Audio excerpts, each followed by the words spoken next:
Bonjour, bienvenue. Merci à vous de nous suivre sur France 24 et France Info. Voici les titres du journal. Et donc ces mots qui ont résonné dans l'enceinte de la salle plénière de l'Assemblée générale des Nations unies. La France reconnaît l'État de Palestine dans son discours. Emmanuel Macron a à de nombreuses reprises argué que le temps de la paix était venu. Dans la foulée de ces annonces, le Hamas doit rendre les armes. Le président de l'autorité palestinienne condamne les attentats terroristes du 7 octobre.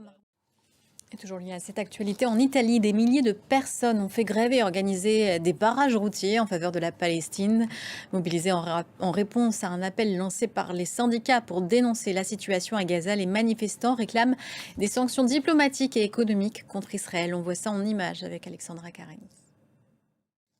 Sur le front d'une autre guerre en Ukraine, cette fois, une attaque russe s'est abattue sur Zaporizhia ce lundi, faisant 3 morts. Cela intervient dans un contexte d'intensification des frappes et puis des interrogations concernant les espaces aériens européens. Encore au Danemark, l'aéroport de Copenhague a été fermé en quelques heures dans la soirée ce lundi.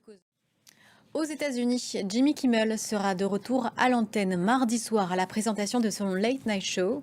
Décision du groupe de médias ABC, son employeur. En Asie, un typhon traverse la Chine, notamment autour de la métropole de Shenzhen. Les autorités chinoises ont annoncé en conséquence une suspension d'activité dans une dizaine de grandes villes du sud. Et puis enfin du sport, l'homme du jour de cette soirée est un footballeur. Il est français et même parisien. Il a reçu le Ballon d'Or, c'est Ousmane Dembélé. Alors que le PSG jouait ce lundi soir, le joueur blessé a pu assister à la cérémonie. Et puis comme à chaque fin d'édition nuit, on regarde le programme de la journée à venir, mardi 23 septembre. D'abord la suite de l'Assemblée générale de l'ONU à New York.